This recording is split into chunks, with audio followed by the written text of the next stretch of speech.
Buenos dias, damas y caballeros. Ang tanong natin, the question that we will answer this morning is, will Mike Defensor, former DNR secretary and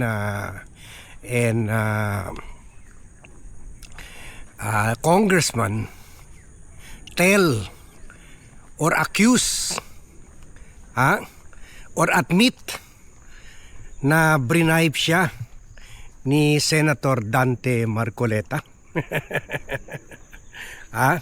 Kasi according to a lawyer who is an author of law books na si Attorney Wilfredo Garrido, ito na lang ang saving grace ni Mike Defensor kung aaminin niya na yung since sinasabi ni Marcoleta na yung 30 million niya ay was given before the start of the campaign season. So therefore hindi siya campaign donation. So kung hindi siya campaign donation, tama yung sinasabi ni Senator Ping Lacson na guilty pa rin si Marcoleta for bribery. Kasi yung tumatanggap ng bribe money, hindi naman or yung nagbibigay, hindi naman out of the generosity of his heart. Nagbibigay yun dahil may gustong kapalit. So ngayon, sinasabi ni Marcoleta na hindi yun donation for the campaign period. So bribery yun because he received it as a congressman. So anong pabor binigay niya kay Mike? Tinulungan ba niya isang company ni Mike? Alam natin na si Mike maraming mining companies. Na kinulit ba niya yung DNR para wag kunin o wag i-close kung may violation yung mining company ni Mike? Ganon. So may kapalit yun. Alam natin bulldog siya nung congressman. Pati nga sa CA na brinaso niya, di umano. Kung siya yung tinutukoy ni Senator Ping Lacson, di umano brinaso niya yung si Secretary Manny Bonoan para bigyan siya ng 500 million projects kapalit sa pag-confirm sa appointment ni Manny Bonoan. So the same style kaya ginamit niya at anong kapalit kaya para magbigay sa kanya si Mike ng 30 million. So pasok talaga sa bribery kaya sabi nito si Attorney Garrido, guilty sabit na sabit itong si si Marcoleta sa bribery. Kaya ang lusot lang niya ay gamitin niya itong i-avail niya itong provision ng Presidential Decree 749 of 1975. Itong batas nito grants immunity from prosecution to individuals who voluntarily provide essential information or testimony against public officials involved in bribery and graft, including the givers of bribes or their accomplices. It aims to encourage reporting by protecting informers from indictments. So yan, ito yung pwede natin sabihin na whistleblowers law. Pero ito, this pertains mostly sa mga nagbigay ng bribe sa mga government official, including private persons. Private person si Mike, nagbigay ng pera, nagbigay ng 30 million out of the 140 million na tanggap ni Marcoleta. Pwede siya i-avail ito para hindi siya para kwan siya, malusutan niya yung anong graft cases man pwede ma-file sa kanya. Kasi ngayon, klarong-klaro na talaga na nilaglag siya ni Marcoleta eh. Kasi kung i-kwan natin, i-take into consideration natin yung sinabi ni Ping Lacson na gumagapang ang Iglesia ni Cristo or wala naman ibang external group na very influential ngayon kundi Iglesia ni Cristo. So gumapang daw Iglesia ni Cristo para palusutin ito si Marcoleta. Ganun nga, pinalusot nga talaga si Marcoleta, hindi lang man ni-recommend na kasuhan siya for bribery, for violation of the anti-graft law or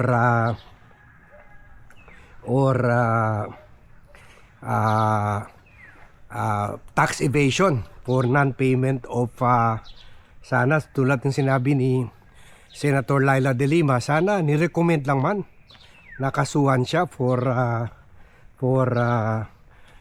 bribery and violation of the anti-graft law.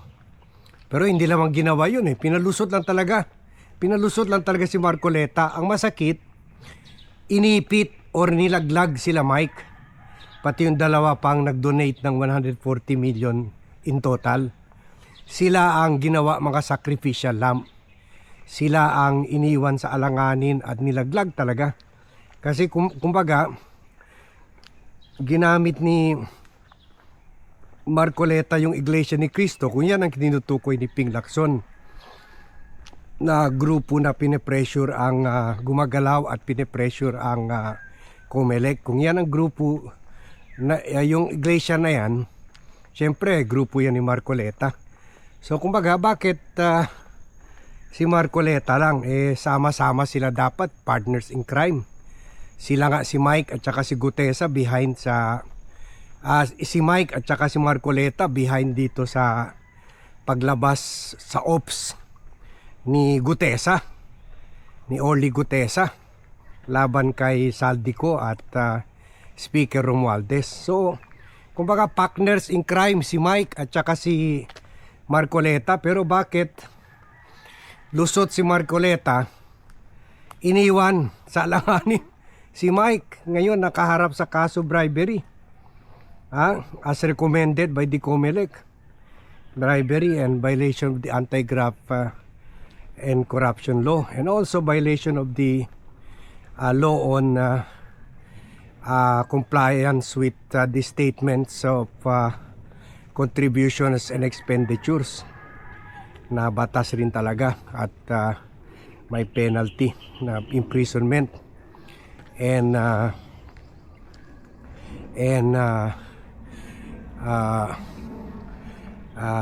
ban from perpetual disqualification from running for office or accepting appointive positions. So kung madali si Mike dyan, kahit sabihin natin manalo si Sara by miracle, nanalo si Sara o dahil sa katangahan ng mga kabubutante nanalo si Sara, kung nakasuhan na siya niyan or na convict na siya, hindi na siya pwede ma-appoint sa government position. So yan, so sabit talaga si Mike. So ang way out na lang niya out of that predicament ay isumbong na lang, ikwa na lang niya, ituro na lang, aminin na lang niya na bribery talaga yung binigay niya. Kasi hindi campaign donation, therefore bribery in exchange for favor kay Marcoleta as a congressman noon. So kung gagawin niya yan, malusutan niya yung kaso sa COMELEC at pwede rin niya balikan si Marcoleta dahil iniwan siya sa alanganin. Isipin mo, nagbigay ka na ng 30 million. Yung binigyan mo, lusot. Ikaw, sabit. Di ba? Is that fair? Di ba? Kaya tama ito. Si Attorney Garrido, sana yan na lang gagawin ni Mike Defensor. Tama yan. take that avail of the provision of this law. Pero syempre, aminin mo muna na bribery talaga. Bribery talaga para for Marcoleta to do something favorable sa mga negosyo o sa mga kaibigan ni Mike Defensor. So, yan So, let's see. Kasi itong si book author rin ito itong si Arthur ni Wilfredo Garrido. So, let's see, kasi pinost na niya ito kung umabot ito kay Mike Defensor and whether i-avail niya yan batas para balikan rin lintik lang walang ganti, i-avail niya itong Presidential Decree 749 at yariin niya si Marcoleta by admitting na bribery talaga yun for a special favor from a congressman at dapat at pwede pa siya mag-testify laban kay Marcoleta sa bribery case. So sana Mike, dami mo ng kaso, 6 na ata na kaso. Pang-7 na to, 6 doon sa related sa 18 Marines. Pang-7 na ito sa COMELEC. So mabawasan yung mga kaso mo if you go after Rodante Marcoleta and testify. Testify to the bribery